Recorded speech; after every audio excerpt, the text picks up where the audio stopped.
Welcome to cine Tamil விடாமுயற்சி. அஜித்துக்கு 2 வருஷத்துக்கு அப்புறம் ரிலீஸ் ஆக போகிற படம். இதுக்கு முன்னாடி ரிலீஸ் ஆன படம் துணிவு நம்ம விஜயோட வாரிசோட கிளாஸ் ஆச்சு. வாரிசுக்கு அப்புறம் விஜய் வந்து லியோன்னு அதே வருஷத்தில் ஒரு படத்தையும், அதுக்கு அடுத்த வருஷம் வந்து கோட்னு ஒரு படத்தையும், இப்போ ஜனநாயகனோட 50% ஷூட்டிங்கை கம்ப்ளீட் பண்ணிட்டாரு. ஆனால் அஜித்துக்கு அடுத்த படத்தை கொடுக்கறதுக்கு 2 வருஷம் ஆச்சு. இந்த 2 வருஷம் டிலேக்கு நிறைய காரணம் இருந்தாலும் அதில் முக்கியமான காரணம் விக்னேஷ் சிவன். நம்ம அஜித்குமாருக்கும் நயன்தாராவுக்கும் நல்ல நட்பு இருக்குன்னு எல்லாத்துக்குமே தெரியும். இந்த நட்புனால தான் நயன்தாரா வந்து பில்லா படத்துலையும் ஏகன் படத்துலையும் எந்த ஒரு ஸ்டோரியுமே கேட்காம நடித்தாங்க. அதே நட்புக்காக தான் அஜித் வந்து விக்னேஷ் சிவன்ட்டு எனக்காக ஒரு ஸ்டோரி பண்ணுங்கள், இப்போதைக்கு வந்து இதை நம்ம AK62 அனௌன்ஸ் பண்ணுவோன்னு சொல்லிட்டு ஸ்டோரியே கேட்காம சொன்னார். கொடுத்த வாய்ப்பை வந்து விக்னேஷ் சிவனால் காப்பாற்ற முடியல. அவர் எழுதிட்டு வந்த ஸ்டோரியும் அவர் சொன்ன விதமும் அஜித்குமாருக்கு சுத்தமாக பிடிக்கல.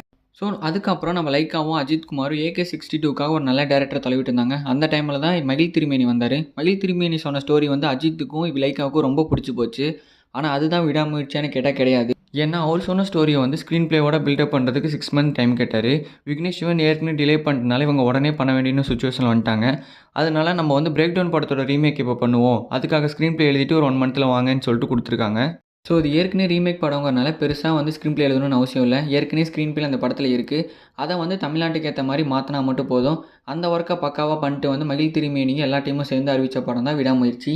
ஸோ எல்லாமே பக்காவாக செட் பண்ணி ப்ரீ ப்ரொடக்ஷனை கம்ப்ளீட் பண்ணி உடனே ஷூட்டிங் போனாங்க. ஆனால் அந்த டைமில் ரிலீஸ் ஆன எல்லா லைக்கா படங்களும் தொடர்ந்து ஃப்ளாப்பு. அதனால் பெரிய ஃபைனான்ஷியல் இஷ்யூ ஆனாங்க.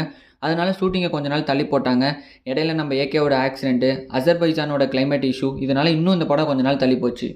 ஸோ இவ்வளோ இஷ்யூஸ் எல்லாம் தாண்டி இவ்வளோ டிலேலாம் தாண்டி படம் பொங்கலுக்கு ரிலீஸ்னு சொல்லிட்டு அறிவிச்சாங்க. ஆனால் அந்த டைமில் தான் லைக் ஒரு மிகப்பெரிய தப்பு பண்ணாங்க. பேரமௌண்ட் பிக்சர்ஸ்ட்டை வந்து இவங்க ரீமேக் ரைட்ஸே வாங்கலை. பேரமௌண்ட் பிக்சர்ஸ் யாருன்னு கேட்டால் பிரேக் டவுன் படத்தோட அஃபிஷியல் ப்ரொடியூசர். அவங்கள்ட்ட ரீமேக் ரைட்ஸே வாங்காமல் பொங்கலுக்கு அறிவிச்சாங்க. அந்த டைமில் போய்ட்டு எங்களுக்கு ரீமேக் ரைட்ஸ் கொடுங்கன்னு கேட்க அவங்க வந்து 80 கோடி கேட்குறாங்க.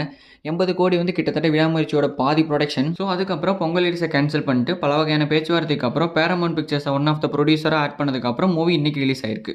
நம்ம